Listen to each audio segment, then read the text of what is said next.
Hello and welcome to chapter number 4। और chapter number 4 में आज हम सीखने वाले हैं सिंपल इक्वेशंस। क्लास 6 में ऑलरेडी आपने एक्सप्रेशंस के बारे में पढ़ा है और वहाँ पे आपने पढ़ा था कि दो तरह के एक्सप्रेशन होते हैं, एक जो बदलते रहते हैं, एक जो नहीं बदलते।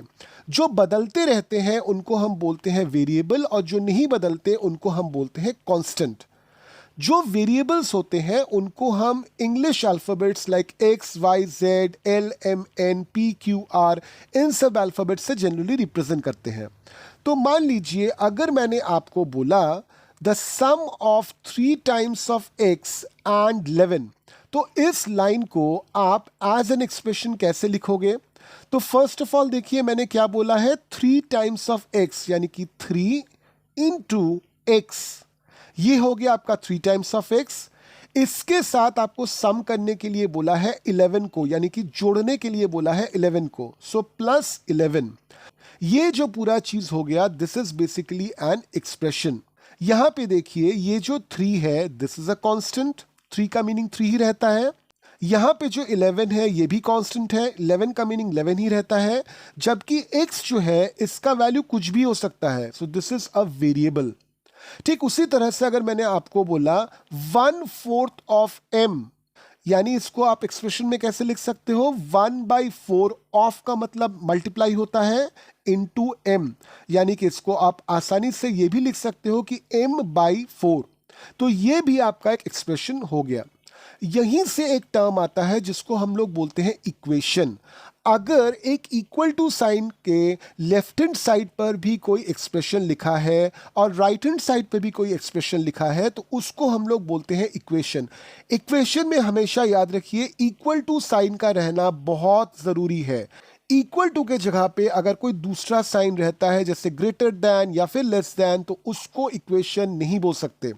तो चलिए अब इक्वेशंस को बनाना सीखते हैं थ्रू एन एग्जाम्पल। तो एग्जाम्पल नंबर 1 को देख लीजिए। Number 1, the sum of 3 times x and 11 is 32। तो sum of 3 times of x and 11 ये तो अभी हमने किया था, इसको लिख सकते हैं 3x प्लस 11। अब क्या बोला है, is 32, that means equal to 32। तो ये पूरा हो गया मेरा इक्वेशन। ठीक उसी तरह से if you subtract 5 from 6 times a number you get 7। अब यहाँ पे देखिए 6 टाइम्स ऑफ अ नंबर से आपको 5 सब्सट्रैक्ट करने के लिए बोला है, यानी कि नंबर हम मान लेते हैं x, तो 6 इंटू X which is 6 minus 5 is equals to 7। फिर देखते हैं नंबर 3 को, 1/4 of m is 3 more than 7। तो 1/4 ऑफ m जस्ट नाउ हमने किया था, दैट इज m/4। अब क्या बोला है, is 3 more than 7, यानी कि 7 से 3 मोर है, तो इसको कैसे लिखेंगे, m/4 minus 7 is equals to 3। चले आते हैं 4 पर, 1/3 of a number plus 5 is 8। तो मान लीजिए नंबर मेरा x है तो उसका 1/3 क्या होगा, 1/3 इंटू एक्स, यानी कि x/3। x/3 plus 5 is equals to 8। चलिए आते हैं एग्जाम्पल नंबर 2 पर। Convert the following equations into statement form. तो यहां पे देखिए आपका इक्वेशन दिया हुआ है पहले में x minus 5 is equals to 9। तो हम क्या बोल सकते हैं, when 5 is taken away from x it becomes 9, या फिर taking away 5 from x gives 9। ठीक उसी तरह से number 2, 5p is equals to 20, 5 times of p is 20। Number 3, 3n plus 7 is equals to 1। तो यहां पे बोल सकते हैं add 7 to 3 times of n to get 1। अगला वाला है m/5 minus 2 is equals to 6। तो यहां पे बोल सकते हैं you get 6 when 2 is subtracted from 1/5 of number m। चले आते हैं एग्जाम्पल 4 पर। राजू's father's age is 5 years more than 3 times of Raju's age. Raju's father is 44-year-old. Set up an equation to find Raju's age. तो यहाँ पे देखिए ना हमें राजू के फादर का एज पता है और ना ही राजू का एज पता है, मगर स्टार्टिंग अगर हम करें तो फादर की जो एज है वो राजू के एज पे डिपेंडेंट है इस फर्स्ट लाइन से। तो यानी कि राजू के एज को लेट अस अज्यूम वो x है। तो राजू का जो एज है उसके 3 टाइम्स के साथ अगर 5 ऐड किया जाए तो राजू के फादर का एज आएगा। तो राजू के एज का 3 टाइम्स क्या होगा, 3x। इसके साथ 5 ऐड कीजिए is equals to father's age. Father का एज यहाँ पे दिया हुआ है 44, यानी कि 3x plus 5 is equals to 44। ये बन गया मेरा इक्वेशन। चले आते हैं एग्जाम्पल नंबर 4 पर। A shopkeeper sells mangoes in 2 types of boxes, 1 small and 1 large. The large box contains 8 small boxes plus 4 loose mangoes. Set up an equation which gives the number of mangoes in each small box. The number of mangoes in the large box is to be 100. तो यहाँ पे हम मान लेते हैं x जो है that is the number of mangoes in the small box. अब बहुत ध्यान से देखिए क्या बोला है कि छोटे वाले बॉक्स में जितने मैंगोज हैं उससे 8 गुना जो है उससे भी 4 ज्यादा है लार्ज बॉक्स में। यानी छोटे वाले बॉक्स का 8 गुना क्या होगा, 8x। इससे 4 ज्यादा है यानी कि +4 is equals to large box mangoes. Large box mangoes कितना दिया हुआ है, 100, यानी कि हो जाएगा 8x + 4 इज इक्वल्स टू 100। तो यहां पे मेरा इक्वेशन बन चुका। चले आते हैं एक्सरसाइज 4.1 में। क्वेश्चन नंबर 1 को देखिए, complete the last column in the table. यहां पे बाईं तरफ इक्वेशंस दिए हुए हैं और दाहिने तरफ वैल्यू ऑफ द वेरिएबल दिया हुआ है। आपको बोलना है इक्वेशन सैटिस्फाई हो रहा है कि नहीं हो रहा है। चलिए यहां से कुछ एग्जाम्पल्स करके देख लेते हैं और उस बेसिस पर आप बाकी कर लीजिएगा। मैं पहला वाला आपको करके दिखाता हूं। यहां पे है x + 3 इज इक्वल्स टू 0। आपको बोला गया है कि x का वैल्यू आप 3 मान लीजिए। अगर हम x का वैल्यू 3 मानते हैं तो लेफ्ट हैंड साइड में है क्या, x + 3, यानी कि 3 + 3, तो 3 + 3 कितना होता है, 6। अब लेफ्ट हैंड साइड में आपका 6 है, राइट हैंड साइड में आपका 0 है, तो क्या ये इक्वेशन सेटिस्फाई हुआ, नहीं हुआ। तो इसका आंसर हम लिखेंगे नो। अब देख लेते हैं क्वेश्चन नंबर 6 को। 5x is equals to 25। यहां पे LHS में मेरा है 5x। यहां पे x की वैल्यू आपको लेने के लिए कहा गया है 0। तो अगर हम 0 ले लें तो 5 × 0 विच इज अगेन 0। तो लेफ्ट हैंड साइड मेरा 0 हो जाता है, राइट हैंड साइड मेरा 25 रहता है। तो वापस से क्या यहां पे इक्वेशन सेटिस्फाई हुआ, नो। अगला वाला देखते हैं। Suppose question number 9। यहां पे है m/3 इज इक्वल्स टू 2 और m की वैल्यू आपको लेने के लिए बोला गया है -6। तो LHS मेरा क्या है, m/3। m का वैल्यू अगर -6 होता है यानी कि इट इज -6/3। तो 6/3 अगर आप करते हो तो आपका आता है 2 और साथ में ये माइनस सामने रह जाएगा, यानी कि आपका LHS बन जाता है -2। RHS देखिए वो अभी भी 2 है, तो -2 क्या +2 के बराबर होता है, नहीं होता है। तो ये फिर से नो होगा। इस बेसिस पर आप वेरिएबल्स में वैल्यूज बिठाकर लेफ्ट हैंड साइड को सॉल्व कीजिए, देख लीजिए वो राइट हैंड साइड के इक्वल होता है कि नहीं। अगर कहीं पे इक्वल हो जाता है तो आपका एक्सट्रीम राइट हैंड साइड का जो कॉलम है वहां पे आप यस लिख दीजिए, अदरवाइज नो लिखिए। चले आते हैं क्वेश्चन नंबर 2 पर। Check whether the value given in the brackets is a solution to the given equation और नॉट। हमेशा याद रखिए सॉल्यूशन टू एन इक्वेशन तभी पॉसिबल होता है जब LHS इक्वल्स टू RHS हो जाता है। यहां पे मैं आपको क्वेश्चन नंबर B करके दिखाता हूं। 7n + 5 is equals to 19। यहां पे LHS क्या है, 7n + 5। अब देखिए आपको n की वैल्यू -2 लेने के लिए कहा गया है, तो यानी कि ये हो जाएगा 7 × -2 + 5। तो 7 × -2 आप करोगे कितना आएगा, -14। इसके साथ आप 5 ऐड करोगे कितना आएगा, इट इज -9। तो here n-2 is not the solution for this particular equation. Clear. इस तरह से आप बाकी के 5 सॉल्व कर सकते हो। चले आते हैं क्वेश्चन नंबर 3 पर। Solve the following equation by trial and error method. इसको बहुत ध्यान से देखिए कैसे करेंगे। क्वेश्चन नंबर 1 को देखिए, 5p + 2 इज इक्वल्स टू 17। तो मुझे p का वैल्यू ऐसा चाहिए कि पूरा का पूरा LHS सॉल्व होकर वैल्यू आना चाहिए 17। तो p का वैल्यू हम पहले अज्यूम करते हैं 1। तो p अगर 1 होता है तो 5 × 1 + 2 ये होता है मेरा LHS, यानी कि 5 + 2 विच इज इक्वल टू 7। तो यहाँ पे क्या 7 = 17 हो रहा है? नहीं हो रहा है, तो this is not the correct solution. अब आप P का वैल्यू ले लीजिए 2, तो P का वैल्यू जब आप 2 लोगे तो इट इज 5 × 2 + 2, 5 × 2 होता है 10 + 2 is 14। Again is LHS equals to RHS? No. तो वापस से हम P का वैल्यू अभी 3 लेते हैं, तो 5 × 3 + 2, 5 3 का कितना होता है? 15 + 2 is equals to 17।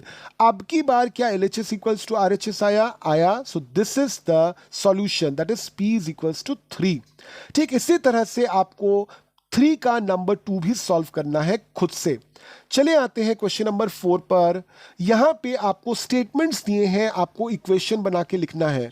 Some of the numbers x and 4 is 9, यानी कि x के साथ अगर आप 4 ऐड करते हो तो 9 आएगा, यानी कि x + 4 is equals to 9। Question number 2, 2 subtracted from y is 8, यानी कि y से अगर आप 2 हटाओगे तो 8 मिलेगा, यानी कि y - 2 is equals to 8। Question number 4 का 3, 10 टाइम्स a इज 70, यानी कि अगर a के साथ अगर 10 मल्टीप्लाई करोगे तो 70 आना चाहिए, यानी कि 10a is equals to 70। Question number 4 का 4, the number b divided by 5 gives 6, यानी कि b को अगर आप 5 से डिवाइड करोगे तो 6 आना चाहिए। तो इक्वेशन क्या बनेगा? b/5 is equals to 6। Question 4 का नंबर 5, 3/4 ऑफ t इज 15, यानी कि 3/4 इंटू t करोगे तो वो 15 आना चाहिए, यानी कि 3/4 t is equals to 15। Question number 4 का 6, 7 टाइम्स m + 7 गेट्स यू 77, यानी कि m का 7 टाइम्स, यानी कि 7m + 7 इज इक्वल्स टू 77, यानी कि हो गया 7m + 7 is equals to 77। Question number 4 का 7, 1/4 ऑफ अ नंबर -4 गिव्स 4, तो 1/4 ऑफ नंबर x क्या होगा? 1/4 इंटू x, यानी कि x/4 -4 कीजिए तो क्या आना चाहिए? 4, यानी कि x/4 -4 इज इक्वल्स टू 4। चले आते हैं क्वेश्चन नंबर 4 के 8 पर। If you take away 6 from 6 times of y you get 60, तो y का 6 टाइम कीजिए, दैट इज 6y - 6 कीजिए, दैट इज इक्वल्स टू 60। चले आते हैं क्वेश्चन नंबर 4 के 9 में। If you add 3 to 1/3 of z you get 30, यानी कि 1/3 ऑफ z निकालिए, सो दैट इज z/3, इसके साथ 3 ऐड कीजिए, आंसर आपका आना चाहिए 30। So these are the equations from the statements that we have just now got for question number 4। चले आते हैं क्वेश्चन नंबर 5 पर। Write the following equations in statement formats. तो यहां पे मैं आपको एक करके दिखाता हूं, बाकी आप खुद ट्राई कीजिए।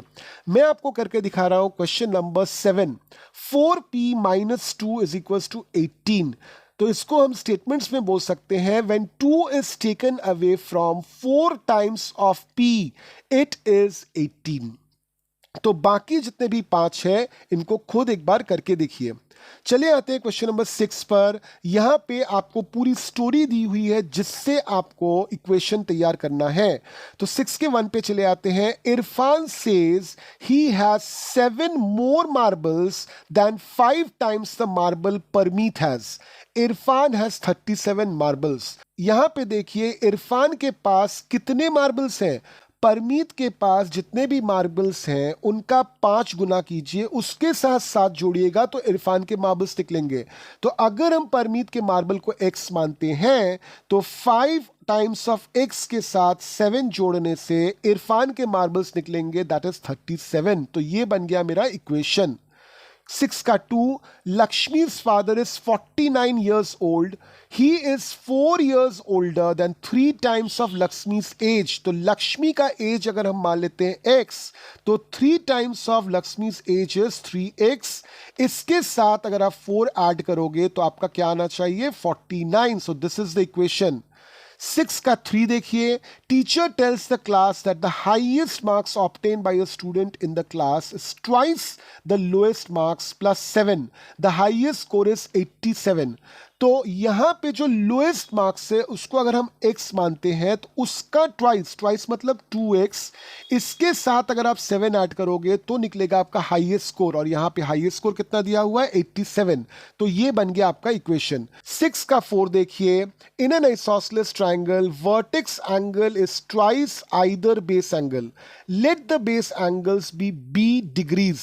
Remember the sum of the angles of triangle is 180 degree. तो यहां पे एंगल्स का सम इक्वल्स टू 180 होना चाहिए। तो एंगल्स यहां पे कौन कौन से हैं? First is the angle B.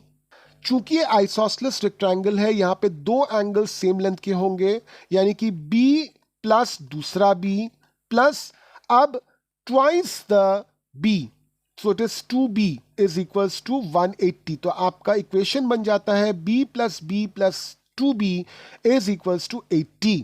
यहां पे जितने भी एक्सप्रेशंस हैं on the left hand side सबको हम ऐड कर सकते हैं। तो अगर इन तीनों को हम ऐड करते हैं तो b का b ही रहेगा और सामने वाले वैल्यूज ऐड हो जाएंगे। तो 2 के साथ 1 ऐड होगा, 1 के साथ 1 ऐड होगा, so it is 4। So 4b is equals to 180 degree. अभी चलिए इन इक्वेशंस को सॉल्व करते हैं। तो इक्वेशंस को सॉल्व करने के दो तरीके हैं। द फर्स्ट इज एडिंग और सब्सट्रैक्टिंग ऑन बोथ साइड्स, और दूसरा है ट्रांसपोजिंग। तो पहले हम लोग सीखेंगे adding and subtracting on both sides. तो चले आइए एग्जाम्पल नंबर 5 पर। यहाँ पे दो इक्वेशंस हैं ए और बी में, इनको हम सॉल्व करेंगे। तो पहला है ए, 3n + 7 इज इक्वल्स टू 25।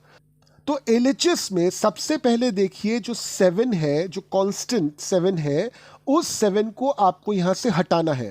तो इस LHS में आप क्या करोगे कि ये 7 हटेगा? तो ऑब्वियसली ये +7 है, तो इसके साथ अगर हम -7 को जोड़ देते हैं तो ये 7 हट जाना चाहिए। मगर आपको साथ में ये भी याद रखना है कि अगर आप LHS में कोई चेंजेस करते हो तो इक्वेशन को स्टेबल रखने के लिए सेम चेंज आपको RHS में भी करना पड़ेगा। यानी कि अगर आप LHS में -7 को लिखते हो तो RHS में भी -7 को लिखना पड़ेगा। तो चलिए ये कर लेते हैं। हम लिखते हैं 3n + 7 - 7 = 25 - 7। तो LHS मेरा बन जाता है 3n इज इक्वल्स टू 18। अब देखिए आपको ये 3 हटाना है, तो 3 हटाने के लिए क्या करना पड़ेगा? आपको LHS में 3 से डिवाइड करना पड़ेगा, तो ऑब्वियसली RHS में भी 3 से डिवाइड करना पड़ेगा। तो अगर हम 3 से डिवाइड करते हैं यानी कि 3n/3 इज इक्वल्स टू 18/3, तो 3 और 3 कट जाएगा और 18 को 3 से डिवाइड करोगे तो बनता है 6, यानी कि n इज इक्वल्स टू 6। ये है आपका सोल्यूशन। ठीक उसी तरह से अगला वाला देखते हैं, 2p - 1 इज इक्वल्स टू 23। तो अगर आपको -1 हटाना है तो आपको क्या करना पड़ेगा? +1 लगाना पड़ेगा। LHS में अगर आप +1 लिखते हो तो RHS में भी +1 होगा, यानी कि इक्वेशन मेरा बनेगा 2p - 1 + 1 इज इक्वल्स टू 23 + 1। तो यानी कि हो जाता है 2p इज इक्वल्स टू 24। इस 2 को अगर आपको हटाना है तो आपको 2 से डिवाइड करना पड़ेगा LHS में, तो ऑब्वियसली RHS में भी आप 2 से डिवाइड करोगे। तो ये बन जाएगा 2p/2 इज इक्वल्स टू 24/2।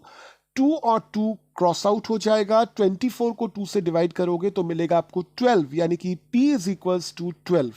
तो इससे हमारा ये वाला इक्वेशन भी सॉल्व हो जाता है। तो इसी लॉजिक को अप्लाई करके आप चले आइए पेज नंबर 68 पर एक्सरसाइज 4.2 में इस एक्सरसाइज को सॉल्व किया जाए।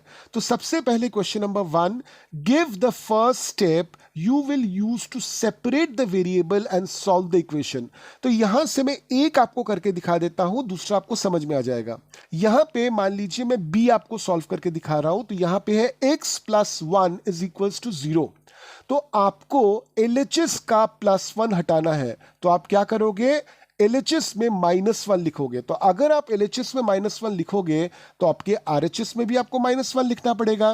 तो ये बन जाएगा x + 1 - 1 इज इक्वल्स टू 0 - 1। तो LHS आपका बनेगा x और RHS आपका बनेगा 0 से -1 करोगे तो क्या आएगा? -1 ही आएगा, यानी कि -1। तो आपका सॉल्व हो गया x इज इक्वल्स टू -1 से। ठीक इसी प्रोसेस को फॉलो कीजिए, बाकी का आप खुद से कर सकते हो। सेम टाइप का क्वेश्चन है क्वेश्चन नंबर 2। क्वेश्चन नंबर 1 में जैसे आपको एडिशन या सब्सट्रैक्शन करना पड़ा, क्वेश्चन नंबर 2 में आपको मल्टीप्लिकेशन या डिवीजन करना पड़ेगा। तो चलिए यहां से मैं आपको पहले करके दिखाता हूं। 8y is equals to 36। तो आपको LHS का ये 8 हटाना है। तो अगर 8 हटाना चाहते हो तो इसको 8 से डिवाइड करना पड़ेगा, यानी कि आपका जो RHS है वो भी 8 से डिवाइड होगा। तो ये बन जाएगा 8y by 8 is equals to 36 by 8। तो आपका LHS बनेगा y और आपका RHS क्या होगा, 36 को 8 से डिवाइड करोगे तो आएगा 4, यानी कि y इज इक्वल्स टू 4। ये हो गया आपका सोल्यूशन। और एक एग्जांपल देख लेते हैं। मान लीजिए g a by 5 is equals to 7 by 15। तो अगर आपको LHS का 5 हटाना है तो आपको इसको मल्टीप्लाई करना पड़ेगा 5 से। तो आपका इक्वेशन बनेगा 5a बाई 5। तो ऑब्वियसली आप राइट हैंड साइड पे भी मल्टीप्लाई करोगे तो वो बनेगा 7 इंटू 5 बाई 15। तो LHS आपका बन जाता है a is equals to RHS में आपका क्या आएगा, ऊपर का 5 नीचे के 15 को स्ट्राइक आउट करेगा तो नीचे आ जाएगा 3। तो यानी कि a is equals to 7 by 3। So this is the solution. बाकी का आप खुद से कर पाओगे। चले आते हैं क्वेश्चन नंबर 3 में। यहां पे जो मैंने क्वेश्चन नंबर 1 में आपको दिखाया, क्वेश्चन नंबर 2 में दिखाया, दोनों कॉन्सेप्ट्स को एक साथ इस्तेमाल करके, यानी कि एडिशन सब्सट्रैक्शन मल्टीप्लिकेशन डिवीजन दोनों एक साथ अप्लाई करके आप क्वेश्चन नंबर 3 को सॉल्व कर पाओगे। तो चलिए यहां से एक बार करके देख लेते हैं। 3 का a that is 3n minus 2 is equals to 46।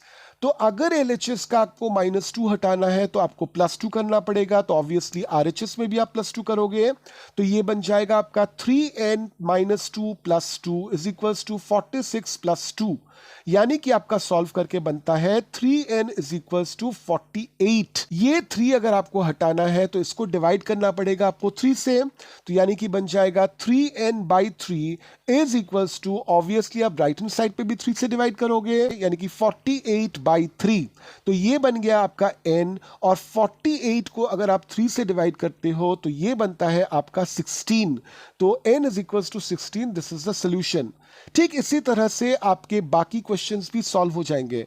चले आते हैं क्वेश्चन नंबर 4 पे। यहां पे भी जस्ट लाइक क्वेश्चन नंबर 3 आपको सभी concepts addition subtraction multiplication division सबको एक साथ यूज करके क्वेश्चन नंबर 4 भी सॉल्व कर लेना है। क्लियर? अब देखिए, मैंने आपको शुरू में ही बताया था कि 2 तरीके होते हैं इक्वेशंस को सॉल्व करने का। एक है एडिंग और सब्सट्रैक्टिंग ऑन बोथ साइड्स, और दूसरा है ट्रांसपोजिंग। तो अब हम लोग सीखेंगे ट्रांसपोजिंग। चले आते हैं एग्जाम्पल नंबर 6 पर। Solve 16p minus 5 is equal to 25। तो यहां पे ट्रांसपोजिंग के प्रोसेस से आप क्या करोगे, ये जो -5 है इसको इक्वल टू के राइट हैंड साइड में लेके जाओगे। ये -5 है, यानी कि इक्वल टू के राइट हैंड साइड में जब जाएगा ये +5 बन जाएगा। यानी आपका इक्वेशन बनेगा 2p is equals to 25 plus 5। तो 25 को 5 के साथ जोड़ने से क्या होता है 30, यानी 12p इज इक्वल्स टू 30। अब ये जो 12 है इसको भी आप राइट हैंड साइड पे ट्रांसफर कर दो। लेफ्ट हैंड साइड पे 12 जो था वो मल्टीप्लिकेशन फॉर्म में था, तो राइट हैंड साइड पे जाएगा, ये क्या हो जाएगा, ये हो जाएगा डिवीजन फॉर्म में, यानी कि p इज इक्वल्स टू 30/12। तो 30/12 को आप सॉल्व करोगे, आपको आंसर मिल जाएगा 5/2, यानी कि p इज इक्वल्स टू 5/2। तो ये हो गया आपका सोल्यूशन। चले आते हैं एग्जाम्पल नंबर 7 में। जो हमने 6 में सीखा उसी तरह का सवाल है। चलिए इसमें से मैं b आपको करके दिखा देता हूं ताकि आप a खुद से कर पाए। तो b में क्या है, -2 ब्रैकेट के अंदर है x प्लस 3, फिर bracket close is equals to 8। तो यहां पे आप क्या कीजिए, ये जो -2 है इस -2 को आप on the right hand side transfer कीजिए। अब ये -2 के साथ कौन सा साइन लगा हुआ है एक्सप्रेशन में, देखिए तो जरा, इट इज मल्टीप्लिकेशन, यानी -2 के साथ आपने पूरे एक्सप्रेशन को मल्टीप्लाई किया है। तो ये जब राइट हैंड साइड में जाएगा तो ये डिवीजन के फॉर्मेट में जाएगा, यानी कि x plus 3 is equals to -8/2 बनेगा। अब 8 के साथ 2 को आप स्ट्राइक आउट कीजिए तो ये क्या बन जाएगा, x plus 3 is equals to -4। अब यहाँ पे जो +3 है LHS में, इसको आप ट्रांसपोज कीजिए RHS में, तो +3 ट्रांसपोज होके क्या बनेगा -3, यानी कि x is equals to -4 - 3 which is equals to -7, यानी कि x is equals to -7 is the answer. यही वाला कॉन्सेप्ट आपको यूज करना है एग्जाम्पल नंबर 7 के ए में। तो एग्जाम्पल 8 पे आ जाइए। The sum of 3 times a number and 11 is 32, find the number. तो फर्स्ट ऑफ ऑल तो पहले वाले लाइन से हम इक्वेशन को तैयार करेंगे। तो मान लेते हैं the number is x, so 3 times of the number means 3x, and with that we are adding 11, so +11, और ये वैल्यू कितना आएगा 32। सो मेरा इक्वेशन बनता है 3x + 11 इज इक्वल्स टू 32। अब इसको आप सॉल्व कीजिए जो प्रोसेस आपने अभी सीखा। So 3x is equals to 32 - 11, so 3x is equals to 21, so x is equals to 21/3 which is equals to 7। तो आपको 7 आंसर मिल गया। सिमिलरली एग्जाम्पल नंबर 9 को देखिए। Find a number such that 1/4 of the number is 3 more than 7। तो यहां पे आपको बोला है 1/4 ऑफ द नंबर। तो अगर आपका नंबर x है तो उसका 1/4 क्या होगा, x/4। अब ये कितने के बराबर है, 3 मोर देन 7, यानी कि 7 के साथ 3 ऐड करोगे जितना आएगा उतने के बराबर है। यानी कि आपका इक्वेशन क्या बनेगा, x/4 इज इक्वल्स टू 3 + 7। तो LHS को आप सॉल्व कर लीजिए आसानी से। तो ये बन जाता है x/4 इज इक्वल्स टू 10, यानी कि आपका x क्या रहेगा, 10 × 4, यानी कि x आपका कितना है, दैट इज 40।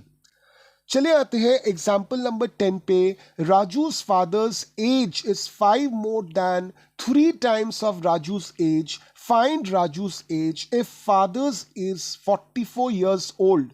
तो एज्यूम कर लेते हैं कि राजू की जो एज है दैट इज x। अब 3 टाइम्स ऑफ राजू's एज कितना होगा, 3x।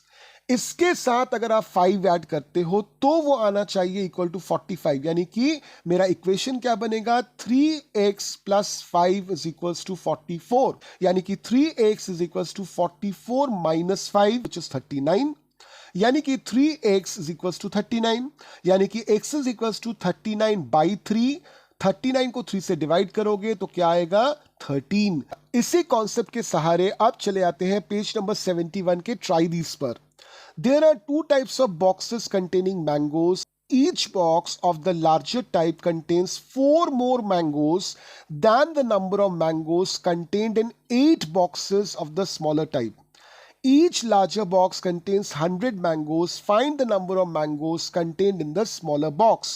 तो मैं मान लेता हूं कि एक स्मॉलर बॉक्स में मैंगोज है x, तो 8 बॉक्सेस में कितने मैंगोज होंगे, 8x।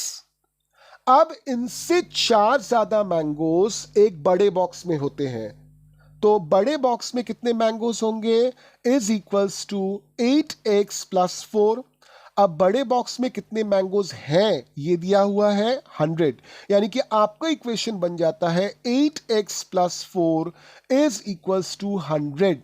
इसको आप सॉल्व कीजिए, x की वैल्यू निकल के आएगी, आपको पता चल जाएगा कितने मैंगोज हैं एक स्मॉलर बॉक्स में। इसी कॉन्सेप्ट के साथ हम पेज नंबर 71 के एक्सरसाइज 4.3 में चले आते हैं। क्वेश्चन नंबर 1 में आपको स्टेटमेंट्स दिए हुए हैं, उन स्टेटमेंट्स के हिसाब से आपको बनाना है इक्वेशन। तो यहां पे स्टेटमेंट्स देख लीजिए। ए है add 4 to 8 times of a number you get 60।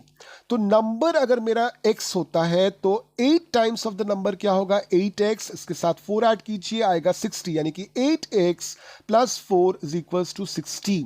ठीक इसी तरह से बाकी जितने भी स्टेटमेंट्स हैं सबको एक एक करके ट्राई कीजिए, सबका सोल्यूशन आपको मिल जाएगा। चलिए आते हैं क्वेश्चन नंबर 2 पर। Solve the following. यहां पे आप 2 का ए देखिए। Teacher tells the class that the highest marks obtained by the student in her class is twice the lowest marks plus 7.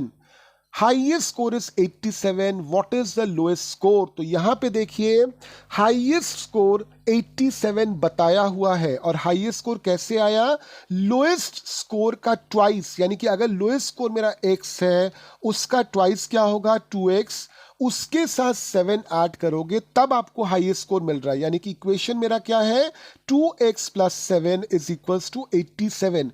इसको सॉल्व करोगे तो आपको x की वैल्यू मिल जाएगी, यानी कि आपको मिल जाएगी लोएस्ट स्कोर की वैल्यू। चले आते हैं क्वेश्चन नंबर बी में। क्वेश्चन नंबर बी है, in isosceles triangle the base triangles are equal, vertex angle is 40 degree, what are the base angles of the triangle. आपको याद रखना है कि एक ट्राइंगल में टोटल जो एंगल होता है सभी एंगल्स को जोड़ने के बाद दैट ऑलवेज कम्स एज 180। इस 180 में से एक की वैल्यू आपको दी है दैट इज 40 डिग्री। आपको पूछा है बाकी जो दो एंगल्स है वो कितने कितने के हैं। ये ट्राइंगल क्या है, आइसोसेलेस ट्राइंगल है, यानी कि वर्टेक्स एंगल के ऑपोजिट जो दो बेस एंगल्स रहेंगे दोनों का वैल्यू सेम होगा। तो मान लेते हैं एक बेस एंगल की वैल्यू है x, तो मेरे जितने भी एंगल्स है सबका सम जो है 180 आना चाहिए। तो x + 40 = 180। अब यहां पे 2x है तो इनको ऐड कैसे करेंगे, x के सामने जो वैल्यू है उनको ऐड कीजिए। तो यहां पे देखिए x के सामने तो कोई वैल्यू है ही नहीं, यानी कि x के सामने 1 है, तो ये वाला 1 ये वाला 1 ऐड कीजिए, बन जाएगा 2x + 40 = 180। अब इसको सॉल्व कीजिए, आपको x की वैल्यू मिल जाएगी। चलिए आते हैं क्वेश्चन नंबर सी पे। Sachin scored twice as many runs as Rahul, together their runs fell too short from a double century. How many runs did each one score? अब यहां पे देखिए राहुल का जो स्कोर है उसको हम मान लेते हैं x, सचिन का स्कोर क्या होगा, it is twice of that of Rahul यानी कि 2x। अब दोनों के रन्स को अगर आप मिलाओगे यानी कि x + 2x अगर लिखोगे तो it is falling too short from a double century. Double century का मतलब क्या होता है, 2 बार सेंचुरी, यानी कि 200। यानी कि x + 2x कितना आना चाहिए, 200 से 2 कम, यानी कि 200 - 2 विच इज 198। यानी कि x + 2x = 198। जस्ट नाउ मैंने आपको दिखाया कि किस तरह से एडिशन किया जाता है, तो वही वाला कॉन्सेप्ट यूज कीजिए। 2 के साथ 1 को ऐड कीजिए तो ये बनेगा 3x = 198। इसको सॉल्व कीजिए, आपको x की वैल्यू मिल जाएगी। x की वैल्यू है राहुल ने जो रन स्कोर किए। अगर आपको सचिन के रन्स जानने हैं तो सचिन का रन्स क्या है, it is 2 times of x, तो आपको x जो मिला है उसके साथ 2 को मल्टीप्लाई कर दीजिए, आपको सचिन का स्कोर भी मिल जाएगा। चलिए आते हैं क्वेश्चन नंबर 3 पर। Solve the following. Question number 3 exactly same है क्वेश्चन नंबर 2 के जैसे ही। यहां पे भी आपको स्टेटमेंट्स पढ़ के इक्वेशंस बनाने हैं, इक्वेशंस बनाने के बाद उन इक्वेशंस को सॉल्व करना है। चले आते हैं क्वेश्चन नंबर 4 पर। Solve the riddle. I am a number, tell my identity, take me 7 times over and add 50. To reach triple century, you still need 40. तो यहां पे जो नंबर है लेट अस अज्यूम वो नंबर x है। Line number 3 देखिए, take me 7 times over यानी कि 7x, और उसके साथ लाइन नंबर 4 में आपको बोला है ऐड 50 यानी कि 7x + 50। ये कितना होता है, टू रीच ट्रिपल सेंचुरी यानी कि 300 को रीच करने में अभी भी 40 बाकी हैं, यानी कि 300 - 40 जो है वो RHS में रहेगा और 7x + 50 जो है वो LHS में रहेगा। यानी कि मेरा इक्वेशन क्या बनेगा, 7x + 50 = 300 - 40। इसको सॉल्व कीजिए, आपको x की वैल्यू मिल जाएगी। तो इससे खत्म हो जाता है हमारा chapter number 4 that is simple equations. हम वापस से आपके साथ चैप्टर नंबर 5 में मिलने वाले हैं जहां पे हम पढ़ेंगे लाइंस एंड एंगल्स। तो थोड़ा इंतजार कीजिए अगले वीडियो तक। Till then keep learning.